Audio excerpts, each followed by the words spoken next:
Hi, I'm Rob, and in this Gems of War video, I'm going to show you a really cool No Mythic team you can use for this faction assault in the Mirrored Halls. First things first though, make sure you grab your required tiers from the shop. If you need a tier 1 for that potion of enchantment, you can grab that.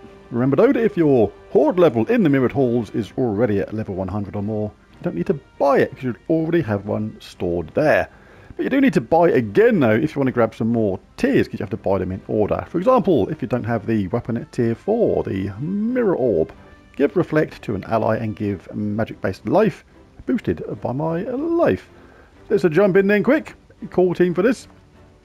Staff of Storms, Daughter of Time, Queen Xoxhi ×2. You pick her up from the underworld by opening your portals and getting lucky. But the Staff of Storms is a really cool weapon. Exploding magic +1 yellow gems, giving a random status effect to all Strix allies, then summons a Strix troop. So we'll get all those benefits of the status effects for this team. But it's a nice weapon this. Do like it because it's got some good upgrades as well.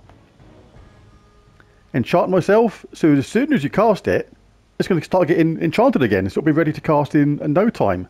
It also has Radiant, give 1 mana to all allies. That is really cool. The amount of times sometimes you've got a troop sitting there 1 mana short of being able to cast, and you've got to make a gem match specifically just to do that. You just cast Staff of Storms and you get that 1 mana to all allies. Really good. Lightning, deal 5 scatter damage. If the enemy gets barriers and stuff like that, that can be really annoying. But casting this does that tiny amount of scatter damage, and it just removes barriers. These low scatter damage things are a really good way of taking away barriers from the opposition team. So yeah, do like the old Staff of Storms. Absolutely great stuff. And it's got a summon as well. Daughter of Time creates 5 hourglass gems and 5 freeze gems, then gains an extra turn.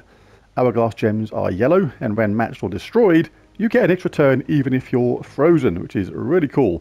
And then she creates those 5 freeze gems as well, which are blue, and when matched or destroyed, gives the effects of frozen or being frozen, and gains an extra turn. And she has a 50% chance to convert a yellow gem to an hourglass gem when her turn begins. So really useful for that. So if we can keep on destroying those hourglass gems, getting mana for her, and repeating, you can get a little bit of a loop going with this at times, which is really good. And we can do that with a troop like Queen Xoxhi. Does magic based damage to all enemies, and if there's a storm, explode 5 gems. So when you explode 5 gems and there's these hourglass gems on the board, there's a high chance, unless you're really unlucky, that you're going to take out one of those hourglass gems, therefore picking up an extra turn and being able to repeat the process. And there will be a storm because we'll be in Stormcaller, which on that 3rd trait conjures a light storm when my turn begins. Let's take a look at the champion talents. We can go for stuff like Resilience, Purification, Thunder Fist, Fey Vengeance, really good for boosting up the damage. Healing Herb, Lightning Strike generates more mana, and Strix Commander. So yeah, really cool. Let's take a look at the banner. We go for the Maze banner for this because we're getting all those mad extra benefits at the moment. +3 red, +2 green, -1 purple. I know that the Staff of Storms uses purple, but hey, if we see red, then +3 red. That more than makes up for it. So then we get the +2 green as well for the Daughter of Time. Really cool. If you want to go for a more traditional one, you can go for the Talon banner. +2 yellow, +1 green, -1 blue. So no minuses on our colours there. And we do get the +2 yellow for the Daughter of Time and our Xoxhis. Right, let's jump into a quick battle. Then we'll dive into the delve itself and show how it works on level 500. We can get there's no red for our weapons, so we'll grab some yellow. We've got this storm going on all the time, so yellow gems on average will fall more than the other colours. Daughter of Time is ready, but Xoxhi's up next round anyway, so I may as well just grab anything. That's the cool thing about the Potion of Enchantment. It's like any team, even if you don't start with a 50% mana start, it's going to get there pretty quickly anyway, which is really cool. Yeah, let's just jump. Might as well do these last 2 before going to the delve.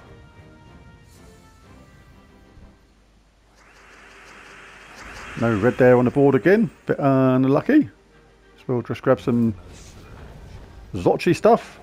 Don't spoil that brown on the left hand side, you. It did! I knew it would. Had to ruin my fun. But yeah, we can cast that. pick up some mana. When you make a match like this or destroy it, you're going to get an extra turn anyway. And we can wipe out with Xoxhi. The last one, then we'll jump into the delve itself, level 500. Copycat. It's quite a cool troop actually, when it works.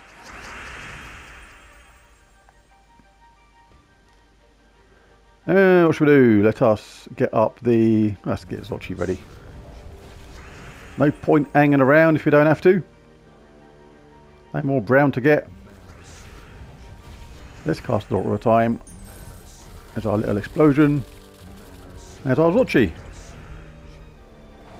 Right, you can't really show the team as intended on these low levels because the enemies die too quick.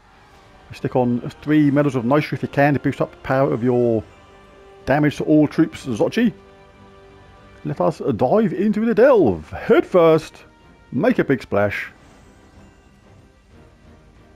Right, so let us get this team copied.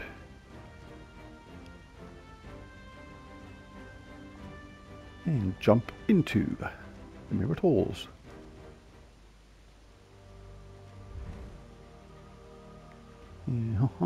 Up here somewhere, yep.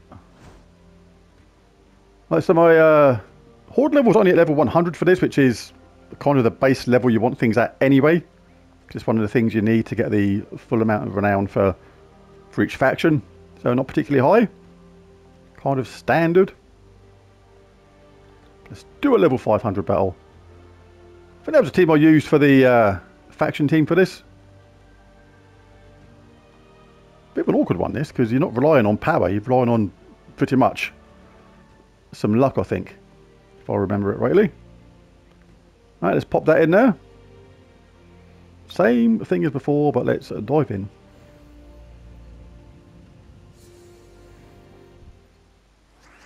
You can show how we can use this properly. Well, get it anyway, even though we don't use it. Just in case we get any lucky cascades afterwards. And we'll get some red feather weapon, because that is on a +3. Actually, Daughter of Time's ready, so we'll... May as well get that. I do recommend taking these skull hits, though, in these delves, because the enemies hit really hard. And Xoxhi is up anyway. So this is where we can take advantage of this, the explosion. The Hourglass Gem is down the bottom there, so there's a smaller chance of it working, so we can cast this first. Get an extra turn. And we've got some charge going, but... yeah, they're not perfectly positioned still, but might as well get that. See what happens. Oh, we exploded another one. Oh well. See if we still explode it, which we did. So we still got the extra turn. Create the Hourglass Gems again. When you cast this, you're going to explode yellow gems, which is going to be those Hourglass Gems. So we do that. That's charged up Daughter of Time again. This is made of yellow gems. This is going to explode the gems. That's got up Xoxhi. This creates the Hourglass Gems. This explodes the gems when you cast. Do you see? And repeat. Can get those extra turns when they're there, but all the while there's not enough Hourglass Gems on the board. You just cast Daughter of Time first, then Xoxhi. Got to be really unlucky not to take out one of those Hourglass Gems, basically. And let's cast that.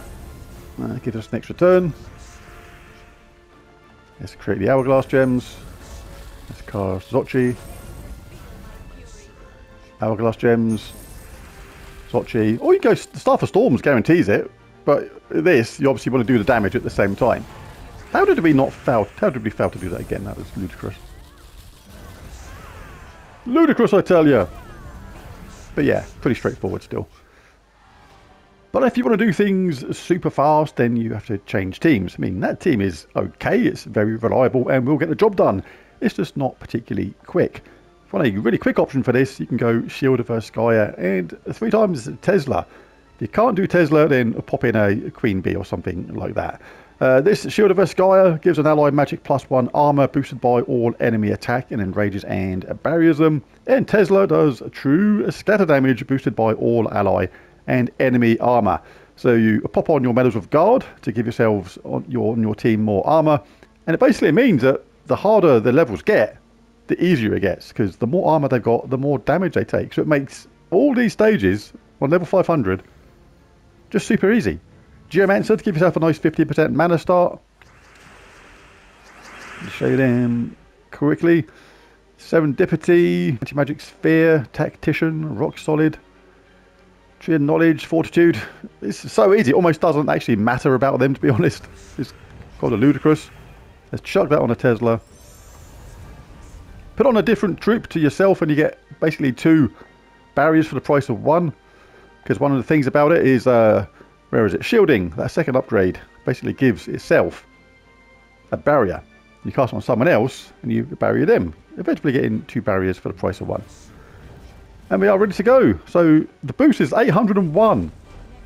And you just cast the other one and that's it. Finished. On your bikes. Get your didgeridoos out and be on your way. Level 500. Done in a jiffy. I'm thinking about moving away from faction assaults and just doing different videos on some of the faction assault days, because let's face it, they're a little bit samey, aren't they? They're getting a bit... Because the thing is, I'm going to do a couple of videos soon showing a team similar to this of what you can do on just so many different delves. It's like, it's crazy. And there's another one you can use for the other ones, and it's, you don't need a huge amount of different options to get these done. You just don't. They're really straightforward when you've got the proper teams. Let's just grab anything because none of our colours are there. Now we've got some brown, that's good. Let's chuck that on our Tesla. Should have got that red really while it was there. It's a bit of a mess up there, but still we're doing 975 boost. But yeah, I'm thinking about maybe changing things up a little bit. Because for no mythic options, there's only a few options which are really just quite simply the best ones. And you can use them on different delves, and it's like... So, do we need a new faction assault video every, you know, sometimes twice a week? I'm not sure. I'm starting to feel they're getting a bit samey as well. When I'm doing them, I'm starting to feel sometimes, okay, you can mix it up a bit and chuck in, you know, the odd mythic option here and there, but the trouble is you don't kind of need to. Because things like this is better than mythic options. This simply cannot fail. It's just fantastic. Don't care what level you are, what troops you got. Stellaryx is not as good as this team. And that's it. It's done. That was level 500. I didn't even realise that was the last one.